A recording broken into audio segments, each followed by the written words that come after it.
여기 죄 많은 여자라고, 죄 많은 여인이라고 기록된 이 말씀은 통념적으로 그 시대의 대명사처럼 여자가 부정하게 정절을 지키지 못하고 좀 음란방탕하는 생활로 신세를 망친 사람, 이런 사람을 통칭하는 대명사로 죄 많은 여자라고 했습니다. 그랬던 여자가 어떻게 바리새인의 집 안방에 계시는 예수님께 뚫고 들어갔을까? 그 바리새인의 집에는 이런 사람들이 도저히 접근할 수 없는 시대였음에도 여기에서 우리가 한 가지 깨달아야 할 것은 이 여자는 예수님을 알아보는 사람이었다는 것입니다.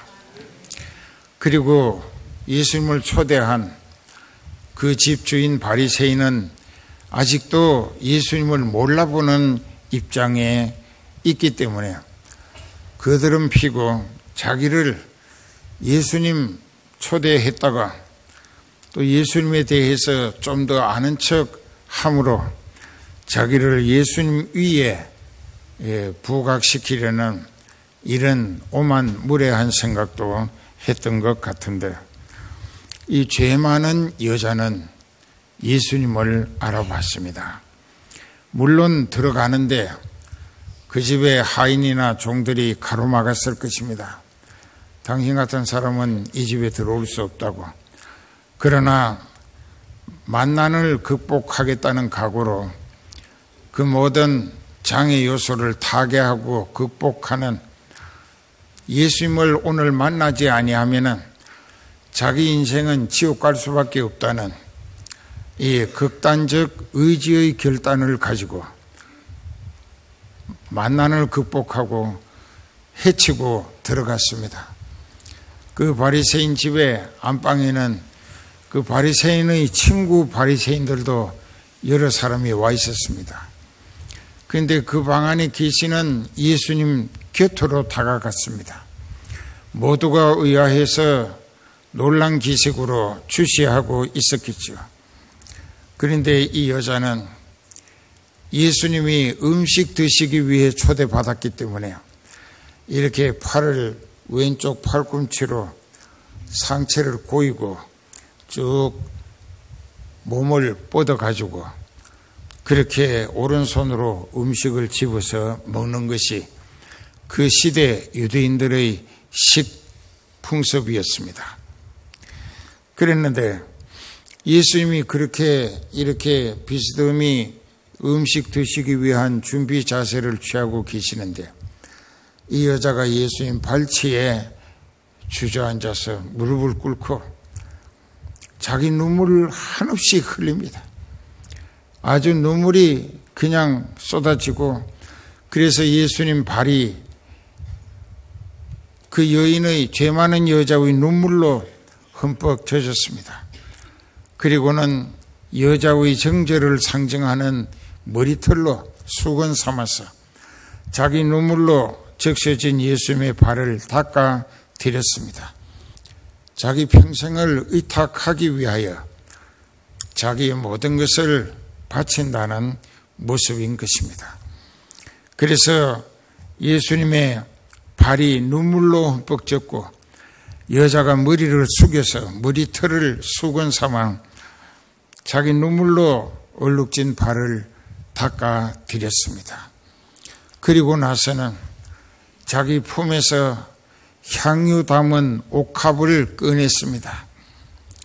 그래가지고 그것을 열게 되면은 향유 향기가 집안에 가득합니다. 그것을 예수님 발에다가 붓습니다. 발에다가 부으면서, 그리고 그 예수님 발에 엎드려서 울면서 입 맞추고 있었습니다.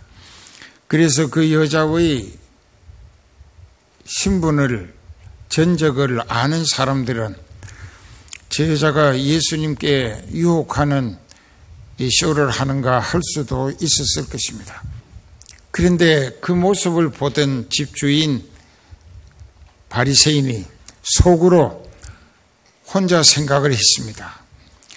예수님이 소문대로 진짜 선지자라면은 지금 자기 발치에 앉아서 눈물로 또 머리털로 닦고 향유를 붓고 입맞추기를 거치지 않는 저 여자가 얼마나 더럽게 산 여자, 죄 많은 여자인가를 알 텐데 쫓아내지 아니하고 야단치지 아니하고 왜 그냥 두는가 하는 생각으로 예수님을 선지자인지 아닌지에 대한 궁금증이 깊어갔습니다.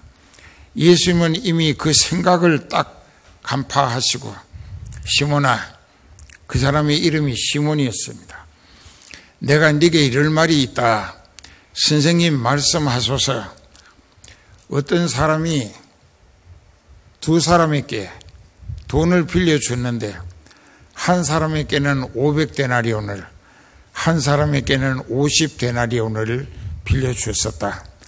그러나 그 두 사람 다 형편이 그 돈을 갚을 입장이 되지 못하기 때문에 돈 빌려준 사람이 그 둘을 불러가지고 당신네들이 돈을 갚을 능력도 없고 형편이 안 되니까 이제 그 돈을 내가 아주 준 것으로 탕감하겠으니 내게 빚진 부담감을 안 가져도 된다 하고 탕감을 해 주었다면 그 두 사람 중에 누가 탕감해 준 채주 빚 준 사람을 더 사랑하겠느냐 하는 질문이었습니다.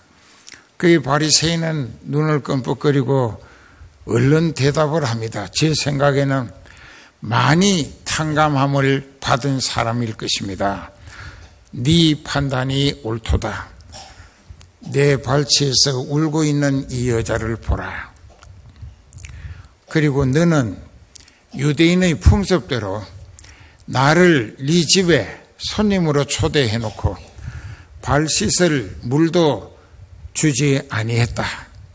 그러나 이 여자는 이 방에 들어오면서부터 눈물로 내 발을 적셨고 머리털로 내 발을 닦았다. 그리고 너는 내게 머리에 붓는 올리브 오일이라고 하는 감람 기름을 손님들마다 집에 모시면은 이 머리에다가 뿌려줍니다. 그런데 그것도 하지 아니했다 이게. 이 여자는 자기 인생 꿈을 위하여 준비했던 향유로 옥합을 깨뜨렸어요. 내 발에 부었고 너는 내게 입 맞추지 않았다. 그 손님이 이제 초청받아 오시게 되면 발 씻고 또 머리에다가 기름을 뿌려주고 또 무릎을 한쪽 꿇고 한쪽은 세우고 상대방의 손에다가 자기 입을 대고 키스하는 입맞춤이 예절입니다. 너는 그것도 안 했다 이게. 그러니까 이 말씀 속에서 바리새인이 예수님을 알아보거나 존경하는 마음, 대접하고픈 마음으로 한 게 아니고 바로 그 예수님의 소문이 아주 절정의 크라이막스에 올랐기 때문에 그 이분을 내 집에 한번 들였고 내가 함께 대접함으로 해서 그렇게 했다는 그 사실 자체로 자기라고 하는 존재를 예수님 위에 부각시키기 위한 그 나쁜 생각을 했던 것이죠. 그랬는데 이 여자는 내 발에 입맞추기를 그치지 않고 있질 않느냐. 너는 죄인이면서 네 죄를 대속하러 온 나를 그리스도로 알아보지도 못하고 그 나를 초청은 했지만은 다른 목적으로 네 자신의 입장을 내 위에 부각시키려고 한 것뿐이기 때문에 네 죄는 그대로 있다 이게. 이 다음이라도 회개치 아니하고 죽으면 지옥 갈 것이로돼요. 이 여자는 나를 알아보게 되고 믿어지고 그래서 자기가 지옥 가지 아니하고 천국 가기 위한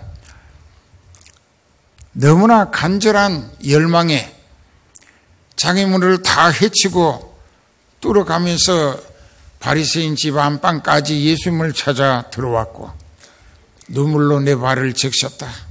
머리털로 닦았다. 향유를 부었다. 그리고 내 발에 입맞추기를 그치지 아니하며 몸부림치고 있다. 그래서 이 여자는 나를 알아보게 된 거로 나를 통하여 자기가 잘못한 사람들로부터 멸시 천대로 구박 덩어리로 가는 데마다 손가락질하고 침뱉고 외면하고 얼마나 비참한 신세였습니까? 그런데 그 죄를 용서받고 다시는 그 죄를 되풀이하지 않기 위한 각오를 다지기 위하여 죄를 용서받아야 되겠는데 그 죄를 용서받기 위해서는 예수님 만날 수 있는 기회를 놓쳐서는 안 되겠다. 이게 예수님 만날 기회가 다시는 없을 것이라는 절박감 때문에 그리고 무례함을 각오하고 예수님께 이렇게 회개하며 눈물로 호소했던 것입니다. 그러면 이 죄 많게 잘못한 더럽고 비참하게 살아온 그 여자가 어떻게 예수님을 알아볼 수 있었겠는가? 그것을 이제부터 잘 들으세요.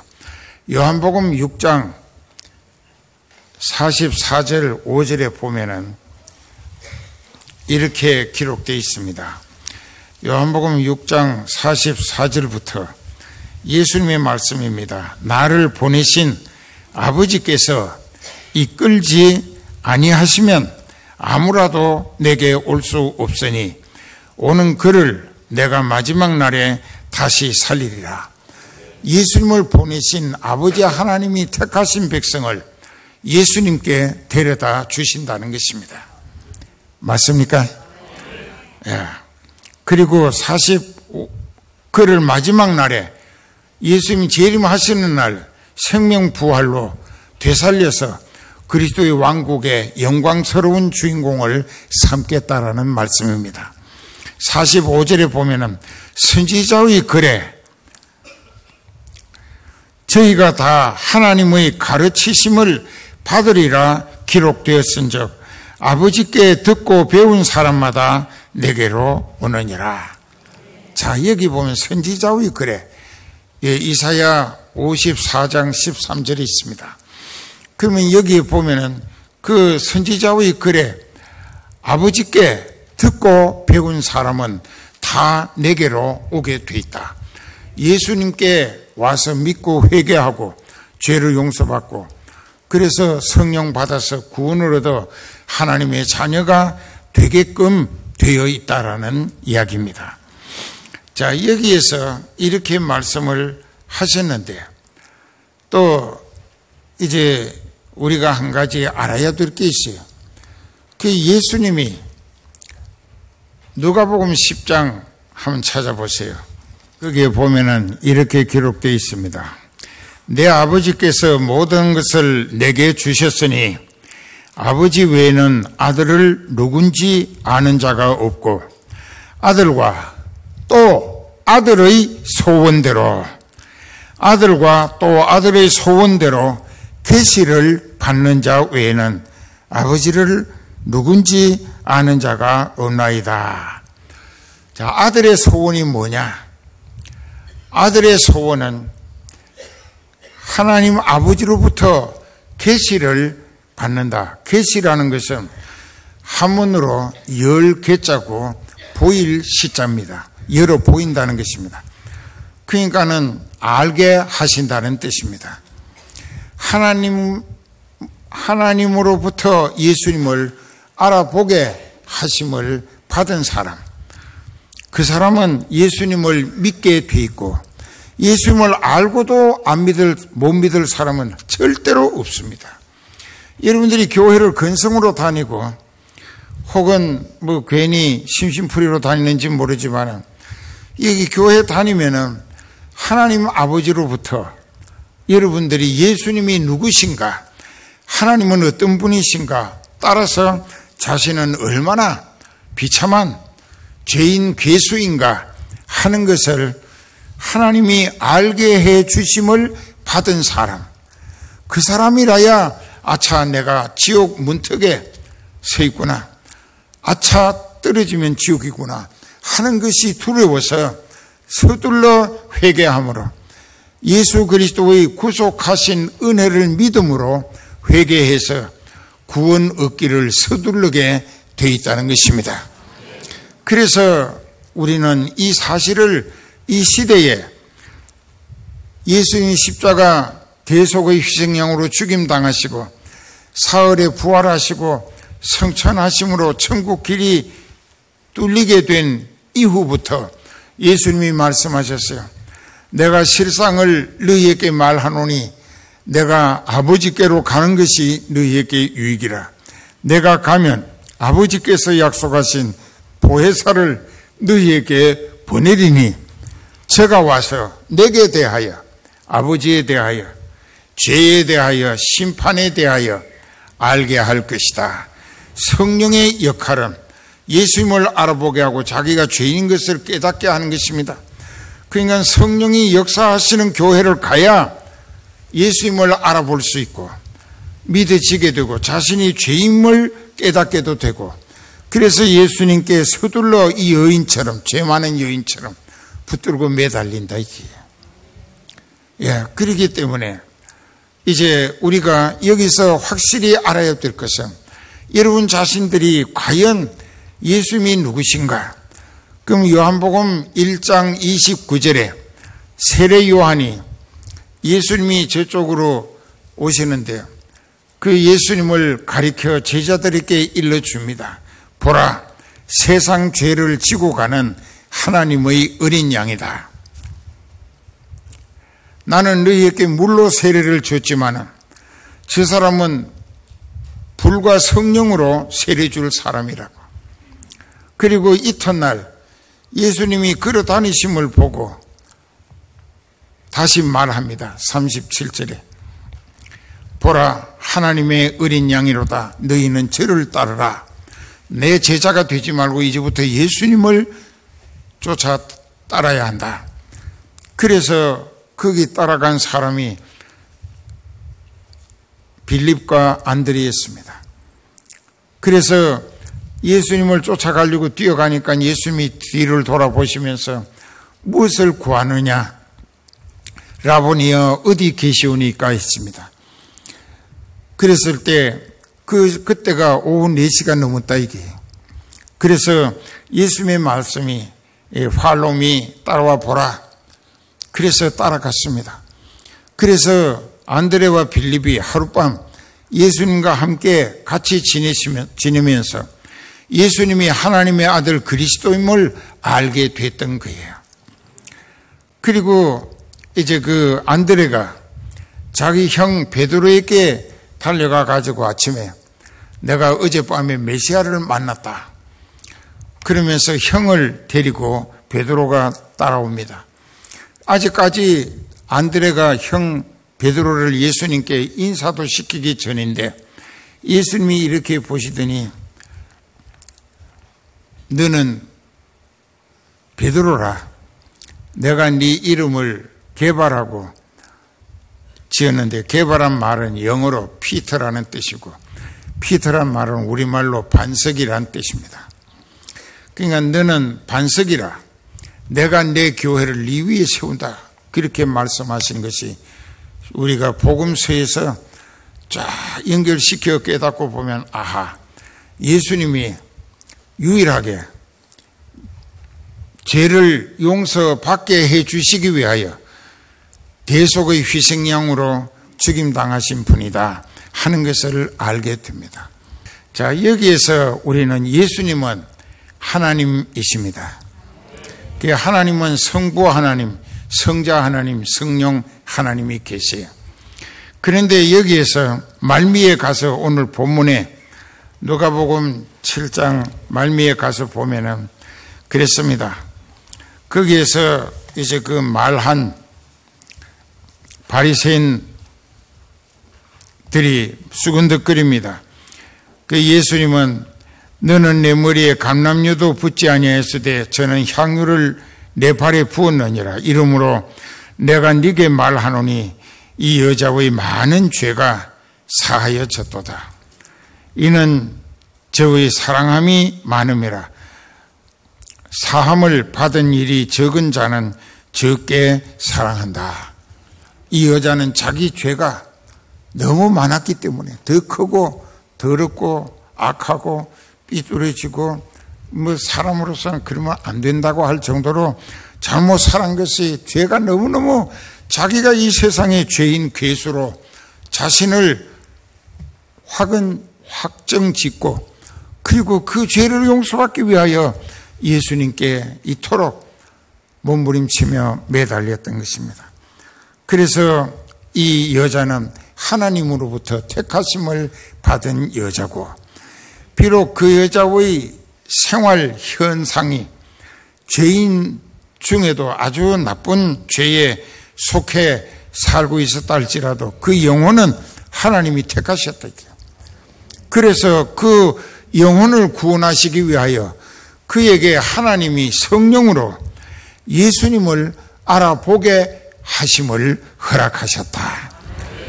그 인간 바리새인은 구약 성경을 가지고 아무리 연구를 하고 남을 가르치고 행세까지 한다고 해도 예수님을 몰라보는 것은 하나님으로부터, 아버지 하나님으로부터 계시의 기회를 얻지 못했기 때문이라. 계시라고 하는 것, 레벨레이션이라고 하는 계시, 그 계시라고 하는 것을 하나님이 허락지 아니하셨다. 그런데 그 여자는 하나님이 택하셨고, 그 불쌍한 여자, 이제부터는 불쌍한 여자에 하나님이 보실 때는 참 불쌍하고 가련하기 이를 데 없는 지옥 가고 있는 여자다. 그러니까 그 여자를 불쌍히 여기시고 택하셔서 그에게 하나님이 예수 그리스도를 알게 해 주신 거예요. 뿐만 아니라 믿어지게까지 해 주신 거예요. 살아있는 사람은 자기의 죄로 벌을 받나니 어찌 원망하랴. 자기 죄값으로 자기가 벌을 받는 거예요. 다른 데 원망, 핑계, 전가할 필요가 없어요. 내가 저지른 죄가 나를 이렇게 불행하게 만들었다. 자업자득이라고 그래요. 근데 결론적으로 로마서 6장 23절에 보면은 죄의 싹은 사망이요. 한번 따라합시다. 입이 궁금하잖아요. 죄의 싹은 사망이요. 하나님의 은사는 그리스도 예수 우리 주 안에 있는 영생이니라. 죄의 싹은 사망이요. 하나님의 은사는 그리스도 예수 우리 주 안에 있는 영생이다. 영원히 사는 것이라. 먼저 확실히 구원 얻은 하나님의 아들, 딸 되어가지고 이것이 아버지의 집이고 예수 그리스도의 몸된 교회고 여기가 바로 내가 천국 소망을 가꾸는 진리와 성령이 역사하시는 은혜의 도장이다. 그러면 다른 안 믿는 사람들을 믿는다고 해도 헤매고 다니는 사람들을 다 초대해서 불러들이면 나부터 먼저 확실히 구원 얻은 하나님의 아들, 딸의 자격을 하나님으로부터 인정받고 쓰임받고 함께 하시는 임마누엘의 신앙을 보여주면서 그 사람들을 전도해가지고 이곳에 사람들을 채우라는 것입니다.